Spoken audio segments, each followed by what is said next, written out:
But we start this week, Martin, with the attacks in Sri Lanka. Pretty horrific. 350 dead, nearly 50 of them children. What can be the point of such an attack?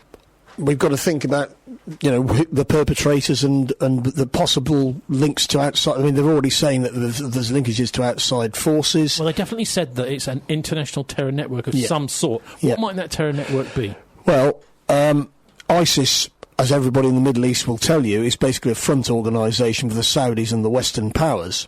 So if it is ISIS, and of course that's a big if, then of course they're the potential perpetrators. And of course the white helmets who are aligned with ISIS inside Syria were rescued from Syria by the Israelis. So around the world, most Muslims know that the very extreme Wahhabi terrorists are linked to the Saudis and therefore to us. Well, this is curious, isn't it? Because ISIS, one would have thought, if they're a radical Islamic group, might have attacked Israel, but they haven't done so. Well, that's right. Why not? Well, because they're basically, if you remember, the whole creation of the Islamic International Brigades was created under Operation, Operation Cyclone in the 1980s, yeah? So in Afghanistan, and the refugee camps in Pakistan, and everybody who knows, and that's not the majority of the world's population, but those who know about such things know that these organisations have an intimate relationship with Western intelligence services and with the Israelis. Okay, our sister show Dialects here on BCFM on Tuesday at noon this week. Born in Bristol, it's all about Extinction Rebellion. Talking to thinkers and activists behind the new environmental campaign that's been rocking London and the world. But also, German all smoke and mirrors blogger Manfred Petritsch talks about the Easter terror attacks, the real purpose, what he thinks anyway, and why he thinks the same, not different networks, may be behind both the Christchurch mosque shootings and the Sri Lanka church bombings. You can listen here at BCFM 93.2 to those interviews at noon next Tuesday, or download the show now from dialectradio.co.uk. Do you think any connections, either of you, between Christchurch and Sri Lanka? I think, if so, what? Well, whenever these incidents occur, there's two possibilities. Either it is a random incident where somebody's decided to do something and they haven't really got much outside backing. It doesn't look very random. No, but there's also a GLADIO is the code name for what NATO was doing in Western Europe during the 40s onwards and into the present day, of basically running terror networks. And what you do if you're running a GLADIO strategy of tension, or strategy di tensione as they call it in Italy, you have left-wing or supposedly radical groups on one side and then other groups on the other side, and you're actually running both sets of groups in order to militarise the society so that you can then parry through your agenda. And of course Sri Lanka is actually, and don't forget there's a lot of people been killed in Sri Lanka in the north. The Tamil Tigers were completely eliminated, but they were eliminated by massacre of the population, in which at least 30,000 people died when they were wiped out. There were 30,000 civilians. This is 10 years ago. This is 10 years ago. So Sri Lanka is not a peaceful place. It's become a peaceful place because it's a place for the graveyard, but it's always been a place of violence. But Sri Lanka's politics with its current regime is aligning with China and Pakistan. And of course India did intervene in the Sri Lankan civil war at one stage to try and crush the Tigers, which were their protégés, and that led to the death of Rajiv Gandhi and so on. So you should always think that this is not just Islamists attacking Christians in Sri Lanka because of religious bigotry. There's a bigger agenda. What about the role of Pamela Geller, Rita Katz and Site Intelligence? Because these people at Amaq News Agency comes up with these various videos, and it almost seems, well, in fact, in some cases, it happens that Katz and Geller come up with these videos before they've even been released. Well, online. They're almost like the PR department for ISIS. Although their site website is searching the internet for terrorist entities. Now, of course, Rita Katz's father was assassinated by Saddam Hussein. Because he was a spy inside Iraq, and she's an Israeli spy, basically, based in Langley, Virginia, living around the corner from the CIA. I thought it was Bethesda, Maryland, which is actually only a few hundred yards away. Well, exactly. I'm just saying. And, of course, as you say, she comes up, when they're having all the ISIS beheading videos in Syria, she was the one who was propagating the videos. She was the first one to put them up there. Well, and say, we've discovered this online. Look at these people being beheaded. Billions was spent by the Pentagon and given to Bell Potter Pottinger to manufacture many of these videos. Yes, I mean, they've already admitted that they basically manufactured a lot of so-called Al-Qaeda videos, which were up on YouTube, and what they said they did, they manufactured the videos so that anybody who logged onto them could then be checked by the NSA of who they were and so on. But in actual fact, my own suspicion about all of these attacks is they're orchestrated from inside the Western intelligence services, working with the Israelis in order to create a new world order. Well, Kevin is chomping at the bit here, but before we hear from him, we're going to go to Abkhazia, to our Swiss-German, Argentinian, Australian, German blogger, Manfred Petritsch. He's from the All Smoke and Mirrors blog. It's all in German, but of course you can get one of these internet translation services to translate his articles. And he's one of the first go-to places I have a look whenever there's one of these attacks. And he had quite a lot to say about what he thinks the links between Christchurch and Sri Lanka may be, and it's not necessarily what the mass media has been telling us. Let's say if I were a real terrorist, then I would not attack metro systems and trains and airplanes where I always kill civilians, or I drive a truck into a Christmas market like in Berlin where I kill innocent people, or here people sitting in a church. That already shows to me that this is not a real terror attack. It is just to cause hate. And because if I'm a real terrorist, I would attack those guys who actually cause the wars. I mean, the people on top, but not innocent people. Isn't it interesting that nobody who caused the Iraq war, like Bush and Tony Blair, they never get attacked. Nobody attacks them.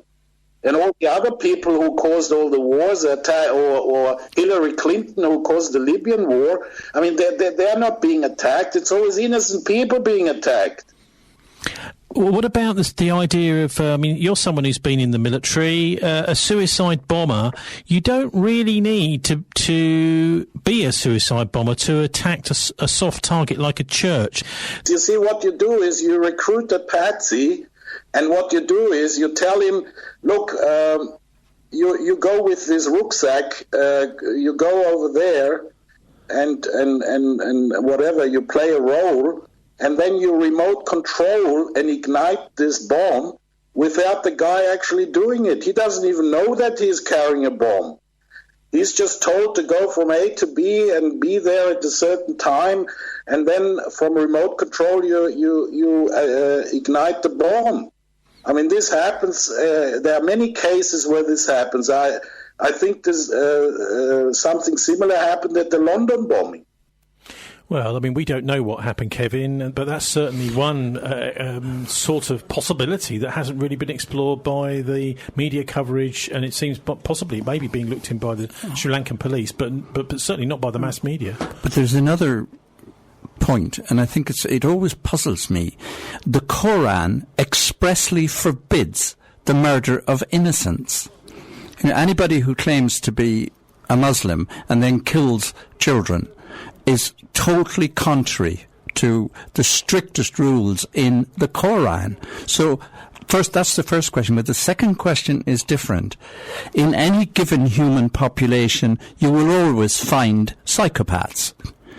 And nobody here in the United Kingdom has ever even discussed what the mass surveillance of our population is actually doing. Finding the psychopaths, the the intelligence services need to go out and commit atrocities on both sides. If you're doing mass surveillance, you can, through indicative analysis, you can pick out the kids who are most likely to go out and do damage. And I think there is a hidden... Mass surveillance is bad enough as it stands, but there's a far awfuler purpose behind it, which is to locate the psychopaths that can be sent out to do terrible things. And the result of it is seeding into religious hatred. That seems to be the key, both in Christchurch and Sri Lanka, and both in countries that are really distancing themselves from this whole war on terror agenda up until Easter. Yeah, it's the... You said something interesting, interreligious hatred. Well, most of the Catholics I know don't hate Muslims. However, there is a terrible history on both sides. When the Teutonic Knights arrived in what is now called Prussia, they murdered everybody. The history is dreadful. But then come back to it here, much bigger populations. The bad guys need to find out who the psychopaths are so that they can guide them in something like the way Tony has just said. Where do they find the psychopaths? This is how they do it. Well, one of the things I have not seen very much of is the some of the people in Sri Lanka. What they're saying is actually no, there will be no retribution for this. It's a kind of letter of forgiveness, which I'll share on our show page at thisweek.org.uk. It says, we appreciate you made the effort to find out the timing of our Mass. We appreciate you learnt more about our religion to know that Sundays are the days we go to church for the congregational prayers and the Mass.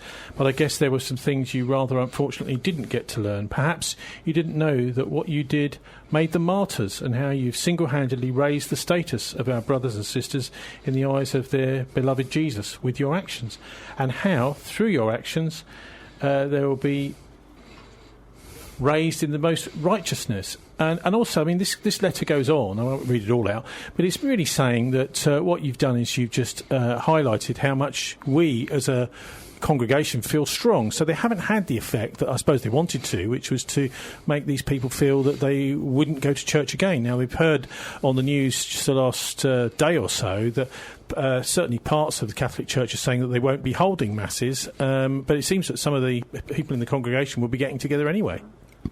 Yeah, no, I mean, this would be the classic modern Catholic response. Catholicism nowadays is fairly substantially free of the kind of lunacy that the Islamic fringe is up. But as I say, you need to repeat, you can't kill children if you're a good Muslim. And wonder why then they're able to persuade people to go on. I think there's a lot in Martin's theory that a lot of these people go out with a rucksack, not realising that it's some screwball around the corner from somebody's intelligence service going to press the button. I mean, if people are listening on Tuesday lunchtime, Manfred talks, Martin, about this whole idea of both these two attacks seem to be, he thinks, done by the same terror network, the purpose being to seed interreligious hatred. And he quotes the example that I quoted at the start, which is the Coptic Christian cathedral in Egypt, which it was proven that the Interior Ministry were behind the planting of the bombs before the Modi administration under Mubarak there, in order to do exactly that, to seed into religious hatred. Now, what is the purpose? What is the point of that? And obviously we can see that in the bigger picture there is this conflict going in the Middle East. In the Middle East, isn't there, between the Jewish and the Christian Zionists on the one hand and the Muslims of Iran and Pakistan. So do you think there's any possible connection between the two? I think that you're putting your finger on pretty much on it. You've got to remember that there is also a geopolitical battle going on, hybrid warfare they call it. The Sri Lankan government basically is signing up to the Chinese One Belt One Road project. They're basically taking loads of investments from China. They're going to have big deep water ports and so on, which will allow the Chinese merchant navy access to the Indian Ocean, etc., etc. The Indians don't like that. The Americans don't like that. And what happens is it's like a mafia style thing. So yeah, accidents can happen to people who do sign deals with people that they shouldn't be signing deals with. Yeah? Do you know who the big boys on the block around here are? That's us, the Research and Analysis Wing of the Indian Army. And I think they have been orchestrating Muslim attacks inside India in order to try and make the Muslims look bad, in order to keep the right wing in power and so on. Explain what's been going on in Kashmir and also the Modi election. Well, there's electioneering going on in India. It's a long time. Their elections take a month, so that it's going on and they're voting. It's not a one-day thing because it's such a big country and lots of people can't read, But Modi's trying to get re-elected, and he's quite unpopular because one of the things he did is he tried to abolish cash, which pretty much wiped out the small business sector in India and the small farmers, and so they're all furious about it. It didn't work. That was on behest of a lot of these big Western. Yeah, it was on the behest of USAID. This is almost a kind of guinea pig experiment. It's a guinea pig experiment by USAID and the IMF. Yeah, of course it is. And of course he's therefore very unpopular. So what he's doing is banging the nationalist drum, which is why he stirred a lot of stuff up in Kashmir. Kashmir, and of course that backfired, because when they, they killed a lot of Indian soldiers in Kashmir. It was quite a good hit. Is that terrorism? I don't know. They're all soldiers, but they were very annoyed about it. And of course Kashmir doesn't really want to be part of India. It's quite clear it never did want to be part of India. Whether it wants to be part of Pakistan is another question. But of course all of these conflicts are there, and of course the Chinese are talking about what is effectively a Marshall Plan for the Third World, which, because they've got spare capital and they want to invest it. These communists, they've got big ideas, Okay, and of course the Americans and the British and the Israelis, they don't want that. One of the things that bothers the Indians don't want it either. One of the things that bothers me most is this just repeating this mantra of suicide bomber, without any actual evidence of these people being deliberately suicide bombers. Kevin, what do you make of this whole thing of the potential of actually blowing up a church without having to kill yourself? It just seems that the whole idea of a suicide bomber is that you've got to be against a hard target. A shopping centre, a train, a bus is not. You could just leave a bomb there and walk off and blow it up. So why a suicide bomber in a church? No, the churches, I think, are deliberate targets. And I think you're being a tiny bit naive. There are suicide bombers in the world. Well, I'm not saying they aren't, but I'm saying is at this point we don't have any evidence of these guys being suicide bombers. Can I come in?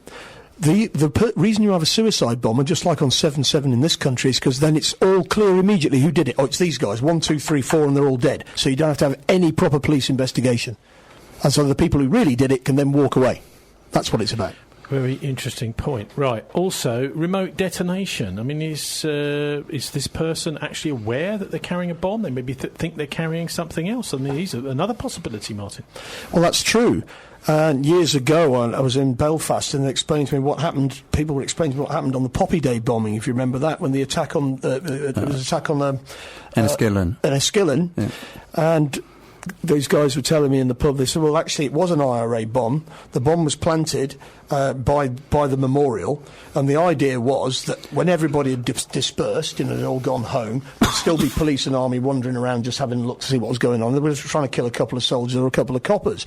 But MI5 had broken into the operation, and they pressed the button for the bomb while everybody was there. So they actually killed the civilians that were there, and the people that were in uniform, some of them, of course, because it was a military kind of parade. But the IRA pretty honest about saying what they've done. The guy from the Birmingham bomb, they came forward not long ago and said, yes, we did it. Yeah, that's the whole thing about the way they operate. Yeah. Well, wasn't that 30 years late? It's 30 years late, but the point is they said from the get-go that they did it.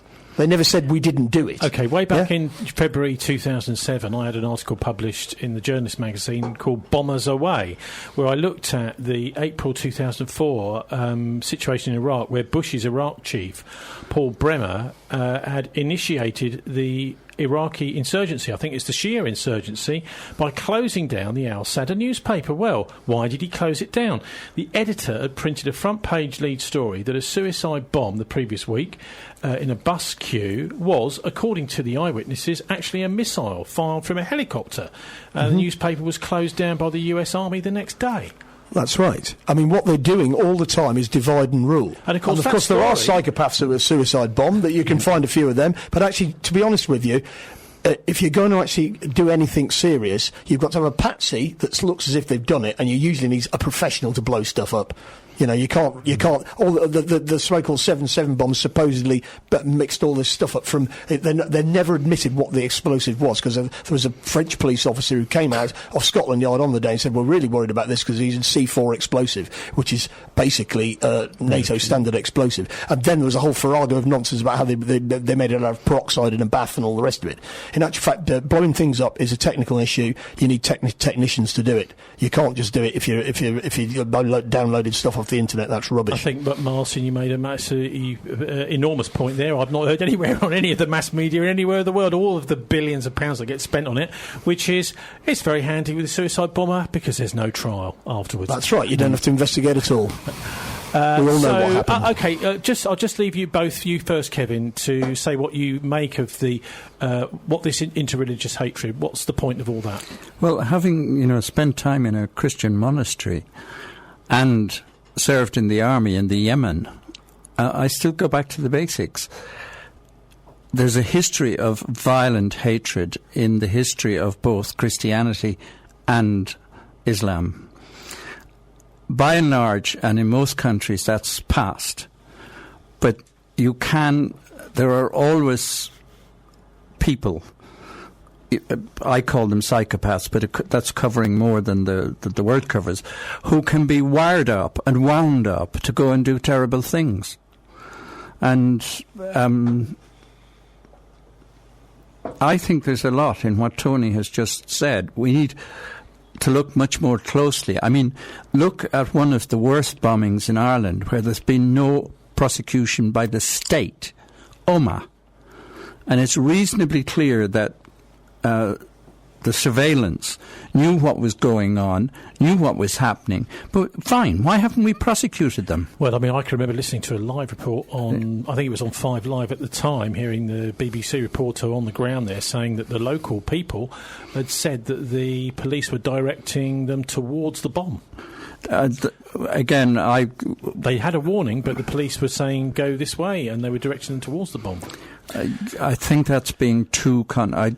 Whether that's true or not, I think as a matter of fact, some of the police directions wound up with people literally walking into the bomb, but I'm inclined to think that was innocent. Any connection, Martin, I'm going to ask you again, with what's going on in the Middle East? I'll just say the Dublin and Monaghan bombs in 1972, which were the single biggest death toll of the Troubles, more than Omagh. It's pretty clear that nobody's been prosecuted with that either, because the Garda were pretty clear from the get-go, because there were simultaneous bombs, that the Glenane gang which planted them, and none of these people have ever been arrested, got their bombs and their instructions from MI5, and those people went right to the top. Now, basically, intelligence services basically do terrorism. It's one of the things they do, and that includes the British intelligence services. Do you know one of the really suspicious things about the Dublin and Monaghan bombings was the lack of reaction in the Republic?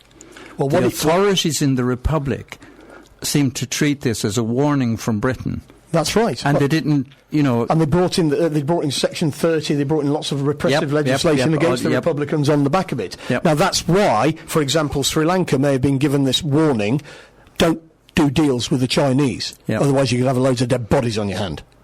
Think about it. And of course there's a kind of mafia style thing going on behind the scenes where the Sri Lankan intelligence service is probably pretty well aware who's done this, and they understand what the message is. Don't do deals with China. Could it be actually that this is peripheral to a central coming war, potential war anyway, in the Middle East? Yes, because we've been talked into a war with Iran. The sanctions on Iran, which were waived, are about to kick in on the 1st of May, I believe.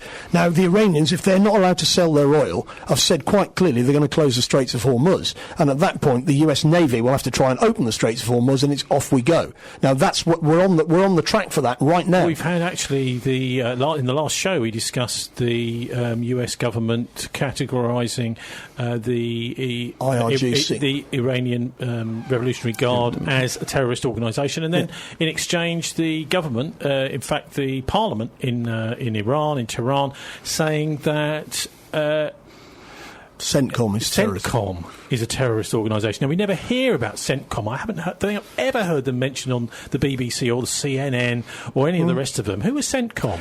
Well, and why might they be called a terrorist CENTCOM is, the US military have got, as you say, they're surveying everybody, but they break the world up into areas.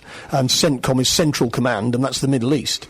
And they basically have been fomenting wars in the Middle East for quite a long time. And it's not unreasonable for the Iranians to say, well, hang on a minute, you're the terrorists. They're the ones behind ISIS and Al-Qaeda operating in Syria, who've killed tens of thousands of people. They've been funneling jihadis from all over the world into Syria. And, of course, we've been helping to do that. But MI6 have been major players in this for years and years and years. They were the lead agency on Operation Cyclone. They went to Libya and they recruited loads of people in Benghazi. They were trained by the SAS and they were sent into Afghanistan. And of course, they then moved around to do other things. When they lose in Syria, when they won in Libya, loads of people, Abdul Hakim Belhaj, taken directly to Syria and then became a Free Syrian Army stalwart, all orchestrated by our intelligence services right here in Blighty. Now we're going to look over at Derry at the murder on Maundy Thursday of Lyra McKee, and that came up in the Commons on Wednesday. Mr. Nigel Dodds. Thank you very much indeed, Mr. Speaker. And to go back to what the Minister started with in this session, in a few minutes the funeral of Lyra McKee will begin in Belfast, and the Prime Minister and the Leader of the Opposition are both present, rightly so, and we extend our deepest sympathies to her partner Sarah and to her family and friends at this terrible time. And the message across Northern Ireland is that violence is not acceptable and will never succeed, never has been acceptable and never will. And will the Minister agree that the utterly repulsive statement from those who carried out this terrible atrocity, that somehow the murder of police officers is totally legitimate and it was just an accident that Lyra was killed, that in standing with Lyra today, we stand with everyone, journalists, police officers, all who serve the community in Northern Ireland. An attack on any one of them is an attack on us all. Minister. Mr. Speaker, I agree with every word that the Right Honourable Member has said. I thought that the finest riposte to those sickening claims by the terrorists was that there in the Cregan estate in Derry, the leaders of both the Democratic Unionist Party and Sinn Féin came together, putting aside the real differences between them, to reject the path towards violence and terror. The joint statement by all party leaders in Northern Ireland rejecting terrorism, and the visible expressions of both grief and anger towards the terrorists by the communities of both nationalist and unionist in the city of Derry, London Derry, has been a visible but also the most compelling, moving riposte to the evil claims of those behind that terrorist act. Those political leaders, those communities in Derry, spoke for the reality and for the heart of the people of Northern Ireland. Thank you. That's David Lidington there, standing in for Theresa May at Prime Minister's Questions. Kevin, what do you make of this killing? Well, this doesn't excuse what happened, even indirectly, but Derry as a city has been robbed by the Unionists for decades. I went to a university that should have actually been set in Derry. It was set in a market town called Coleraine instead. But then the United Kingdom has been seriously remiss in neglecting the Cregan estate in particular. It's a dump because there's no investment, nothing. We are accidentally giving succor to the bad guys.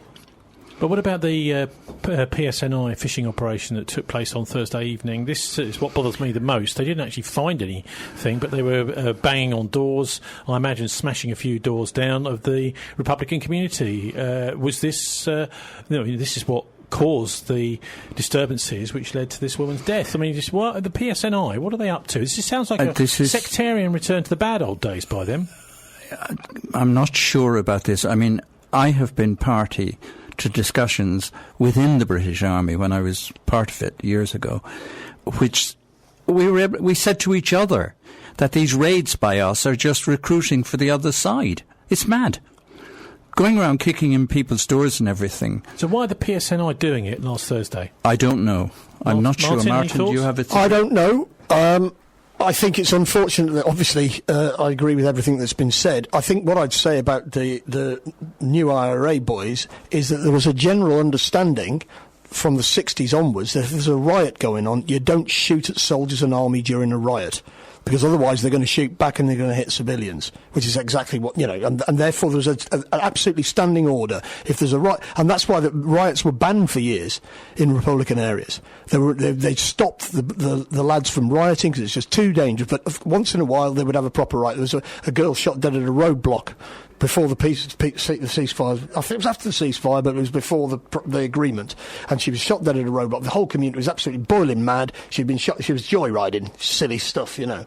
But anyway, the army had shot her, and of course, they said, right, tonight we're going to have a riot, but we're going to run it. And there was a proper riot. They hijacked buses. There was loads of petrol bombs stolen and all that stuff. But you don't do shooting in a riot situation, because you don't. And if the real new IRA boys, as they call themselves now, think that's the way you do it, that's not how you do it. That's never the way to do it. OK, what about power sharing? Because it looks like one thing that may come out of this is that we start to see Stormont opened again and talks finally starting after the Lyra McKee murder. The Mirror's just announced it comes more than 2 years after power sharing collapsed in January 2017. Now, watching Channel 4 News this week, Kevin, it was pretty clear that the Unionists wanted the talks and Sinn Féin didn't want to talk about it. But that may have changed by now. I think both sides, Sinn Féin and the Unionists, are incredibly at fault. Well, it took an enormous effort to get Stormont started at all, and to walk away from it. It suited both parties. It was all very convenient because during Brexit, none of the awkward backstop got discussed over in Stormont at all, did it? Whilst the DUP are holding the balance of power in Westminster, they don't want anything going on behind their backs over in Stormont. Well, the DUP are not stupid. They take money very seriously, apart from anything else. Well, we've seen that, because how much does it cost Theresa May to bribe them? £1.5 billion. But they are also conscious now that the tide is... The ordinary public in Northern Ireland have had it with politicians, ranting on the radio, ranting on TV, and no Stormont. And I think... I'd like to go with you there and hope that Sinn Féin and the DUP get together and reopen Stormont. Well, today, that looks like it might be happening. Sinn Féin's leader in Northern Ireland, Michelle O'Neill Martin, said the talks had to deliver on rights-based issues so that all people in the province are treated equally. And then one of the particular concerns of Sinn Féin is Irish language and, that being implemented as an option, at least for people in Northern Ireland. Yeah, I mean, as we know in Wales, signposts are in both languages, even though only a small minority speaks Welsh. It's not a big issue, but for the Unionists it's a sticking point or whatever. Can I say that what you've got to recognise for Sinn Féin is that participation in Stormont is a concession by them to the British. Yeah? And therefore they've got to be given give us something why we should participate in your parliament. Don't forget, the Irish Republican goal for many, many years was to smash Stormont and have a united Ireland and everybody elected to the Dáil. So participating in Stormont was a big concession by them. Now, if we're going to make that concession, what are you going to give us? Talking about the Cregan estate. How much of that £1.5 billion that they got from Theresa May is going to be spent in the Cregan? Finally, on Lyra, Martin and then you, Kevin, why has not the PSNI inspector or superintendent in charge of those fishing operations the night she died, why hasn't he come on television, apologised and resigned? Well, because what's happened with the death of this young woman is that the police, in a sense, they've got a buy out of this one. If she hadn't been shot and it had just been a riot, then it would have just been a riot, and of course the new IRA could have scattered. They've got three councillors, I understand, elected. They could have backed up. They could have worked. This has actually shot them. They've shot themselves in the foot here. I mean, the good news about this is this will finish them. Yeah, no, I think you're being too pejorative. I mean, the police officer in charge, I doubt very much if he realised they would actually be fired on. Well, knowing how I spent a lot of time in Northern Ireland. But they were looking for guns, weren't they? They were looking for explosives and guns. Well, that's what they found none, but they ended up with one dead journalist. This isn't a great police operation, is it? And it's also a sectarian one. Yeah, it's... Well, you watched the video, I'm sure, so did I, and it was, this time it was very clear who did the firing. There's only 2 shots, apparently, and one of them hit her. But, I mean, why are the police doing sectarian raids? That's what I want to know. Anyway, I'd like to have seen the guy who organised those raids resign. Anyhow, next, before we... everyone seems to have forgotten about Julian Assange, but I'm sure you haven't, Kevin. Oh, of course I haven't. And he's now, I think it's the 2nd of May, there's going to be a protest at the court hearing where he appears for the first time in London. And so I thought we'd have a little listen to what Roger Waters from Pink Floyd had to say about him on RT recently, because it is a really important case, and I'll let you come in when we finish hearing from Roger Waters at Pink Floyd, Kevin.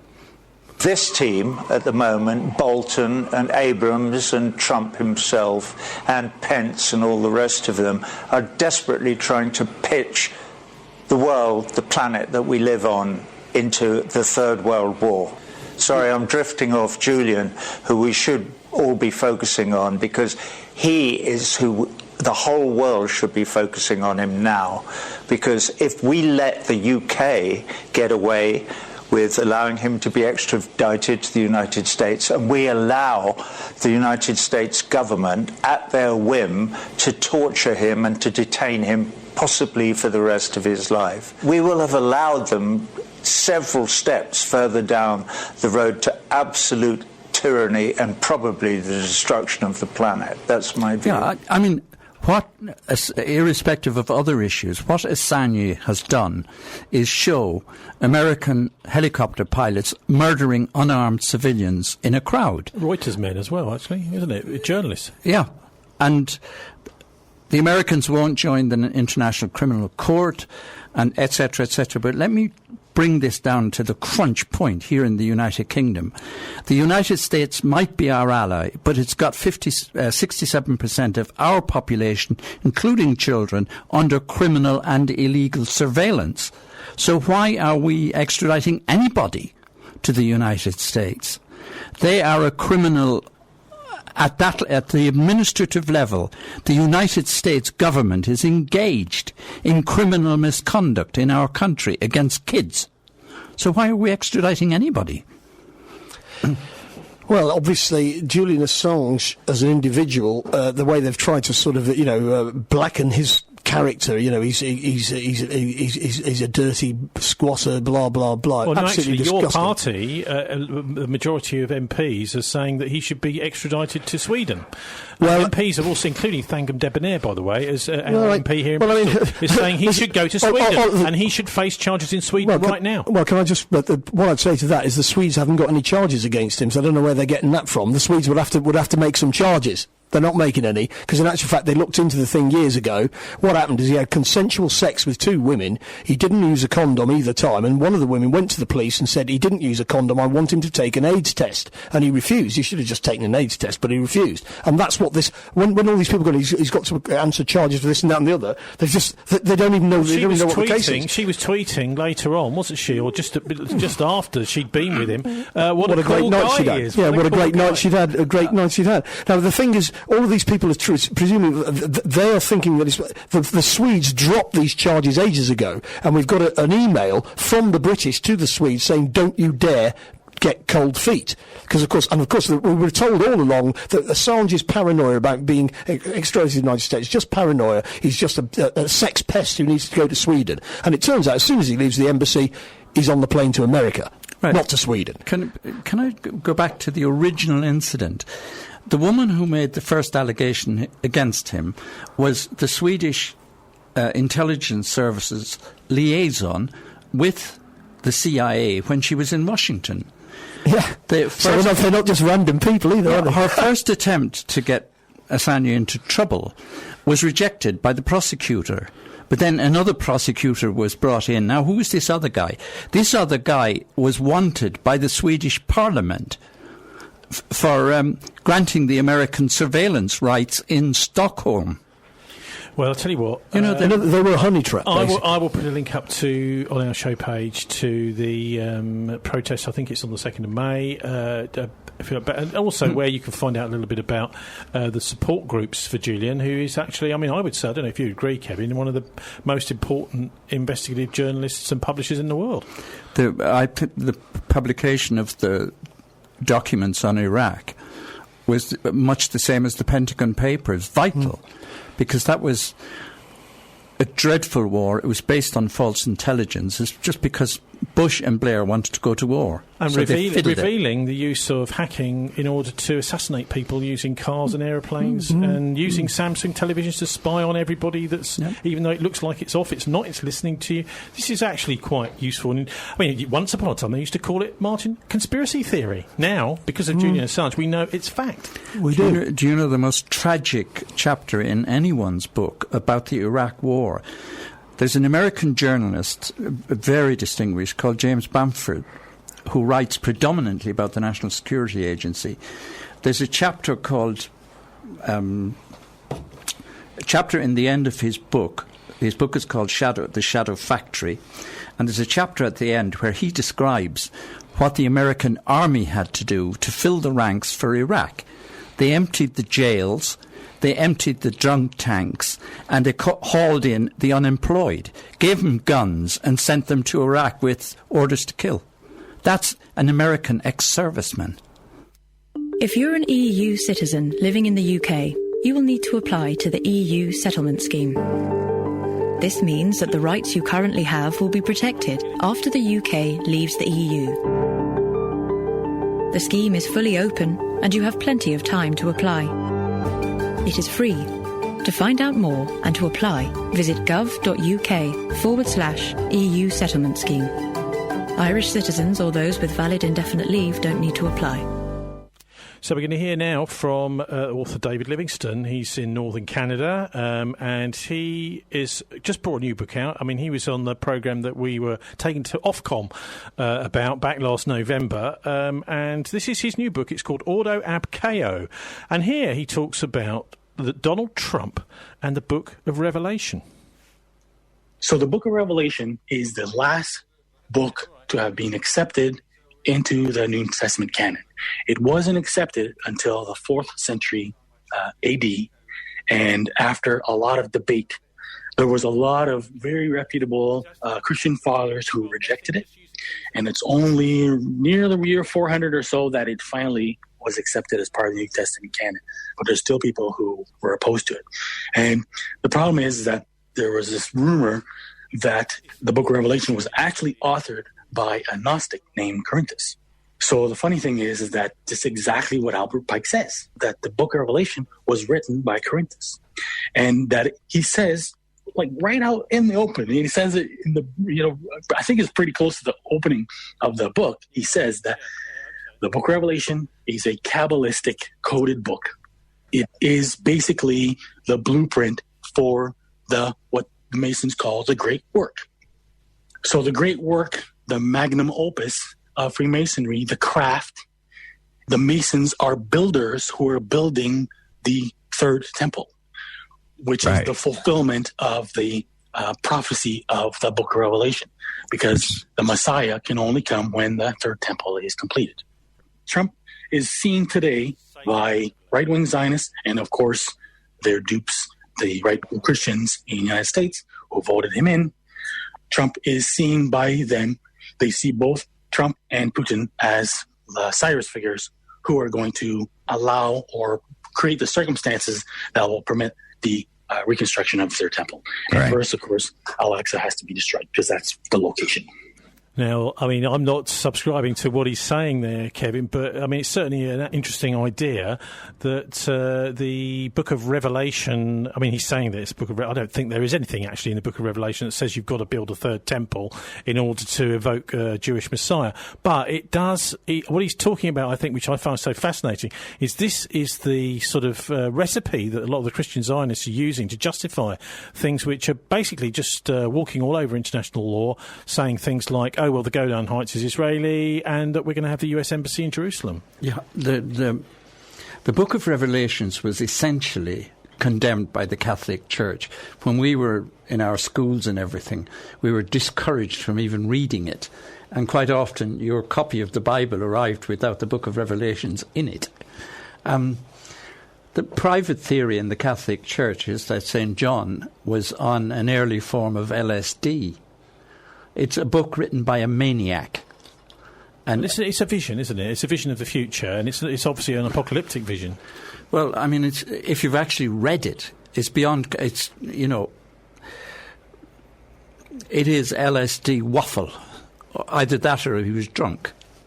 I mean, you get the same effect. OK, well, in the second clip we get from David Livingstone here, he talks about something which is a bit maybe more up-to-date, which is the Clinton family and Iran-Contra and the origins of white supremacism. This is all from his new book, Ordo ab Chao. I used to think that Clinton was higher up, especially when you consider that her husband was right in the thick of it in Mena, Arkansas, which was the central hub of the entire Iran-Contra operation. So Iran-Contra, was the most significant modern conspiracy that really interlinked all the important players. It was a conspiracy that was designed to raise funds to pay bin Laden in his fight against the Russians. But, I was shocked to find out that how this parallel trajectory that brought Trump to power was under the radar all this time. And so this right-wing history is really, it's a lot of what I was beginning to scratch at in my book called Black Terror, White Soldiers, but it really completes the other half of the story. It goes back to, first of all, the founding of the United States, right? So if we're talking about the Sabbatean movement was created by the Rosicrucians. And it's not an accident that he declared himself Messiah in 1666, because it was a deliberate fulfillment of the Book of Revelation. And so what happens is that, the Rosicrucians basically come on the scene in 1614, 1619, somewhere around there, and they try to elect their candidate as king, and which ignites the 30 Years' War. It basically destroys the movement. They all flee. They run to England. They found Freemasons, and a number of them go to Holland, and in Leyden in particular. And from there, they jump on the Mayflower and hop across the pond and go and found the several colonies in the United States, particularly the Massachusetts Bay Colony and Salem, Massachusetts, of course. If you can would know what that means. Mm-hmm. And so the Mayflower was a Rosicrucian mission. The Puritans were basically a Rosicrucian movement. And when they say they were escaping persecutions, they were Kabbalistic heretics who were looking to practice their occult brand of Christianity more freely in the United States. The sort of separation of church and state, which has been created here as deliberately as a way to provide a haven for Kabbalistic occult, Gnostic variations of religion to rise, unhindered.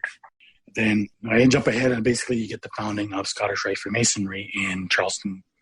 So you have 7 Jewish Masons who come to the United States and found the southern jurisdiction of Scottish Rite, and then Albert Pike becomes its leader. So first of all, to understand white supremacism in the first place, it's a Kabbalistic idea. It starts in the 1700s in Europe. Mostly scholars.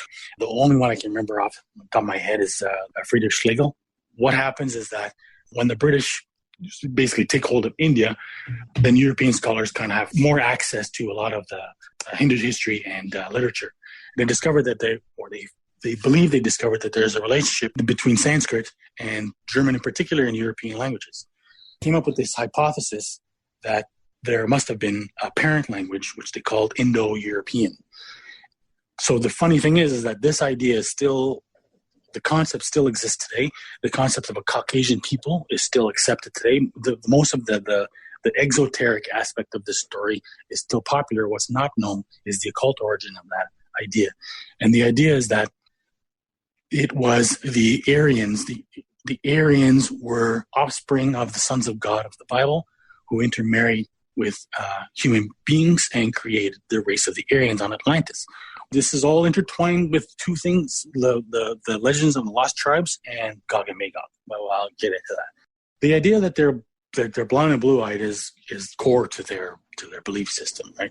It's the whole point is that this is supposed to be a semi-divine race, carriers of ancient wisdom.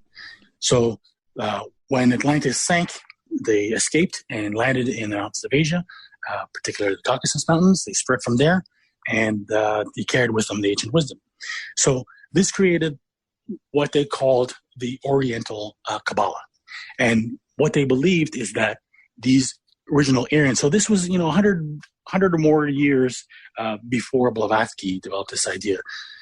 This was one of the streams in Scottish Rite Freemasonry, an idea that was disseminated by Swedenborg, Manuel Swedenborg, who happens to have been very cozy with numerous Sabbatians. He was raised by Sabbatians.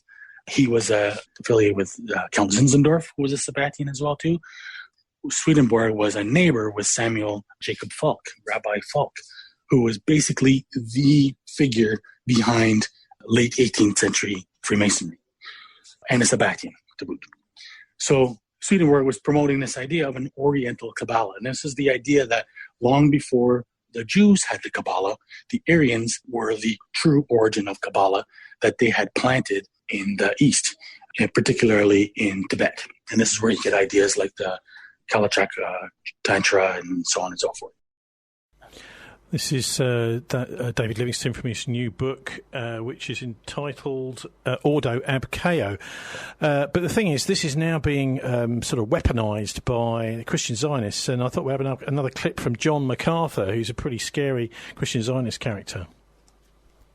When the Mahdi arrives, he will discover hidden scriptures. The Mahdi is the so-called prophetic saviour in the Islamic texts.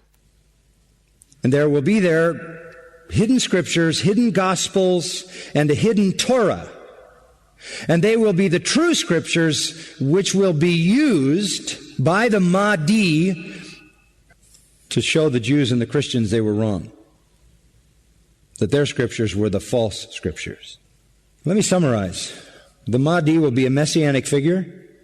He will be a descendant of Muhammad. He will be an unparalleled, unequaled leader. He will come out of a crisis of turmoil. He will take control of the world. He will establish a new world order. He will destroy all who resist him. He will invade many nations. He will make a 7-year peace treaty with the Jews. He will conquer Israel and massacre the Jews.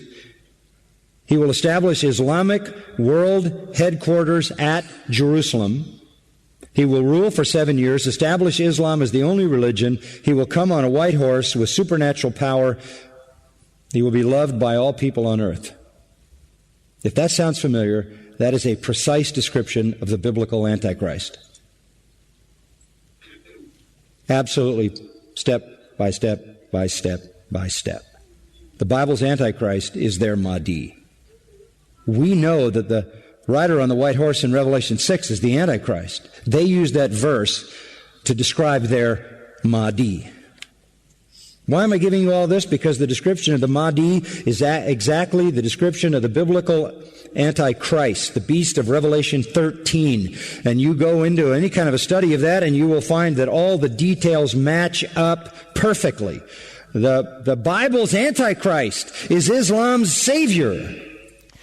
Well, that's Christian Zionist hate preacher John MacArthur. Kevin, it sounds plausible, but actually what he's saying is he's doing the classic thing, which is a bit of speculation, a bit of interpretation of the Bible. He's there presenting it as fact. And in fact, what he's doing is he's trying to present to Christian Zionists that all of Islam is a massive demonic force. Yeah, you don't have to read the book of Revelations regularly, because we used to sneak read it because it was forbidden. But to realize the guy who wrote it was off his head. Now, this is 2,000 years later, and this guy you've just played is throwing up bits of a book that was crazy in the first place. Okay, well, anyway, look, from the sublime to the ridiculous, because I did come across this stuff from David Icke recently about the moon, so I thought it would be interesting to listen to that. Just contrast. I mean, I'd like to see the mainstream media sorting some of this stuff out, because there's so much of these sort of conspiracy literature out there, some of which may make some sense, others is poisonous, and others is just plain crazy. And the truth is, and honest scientists will tell you, they have no clue where the moon come from, and it shouldn't, by physics, be there. This guy, Isaac Asimov...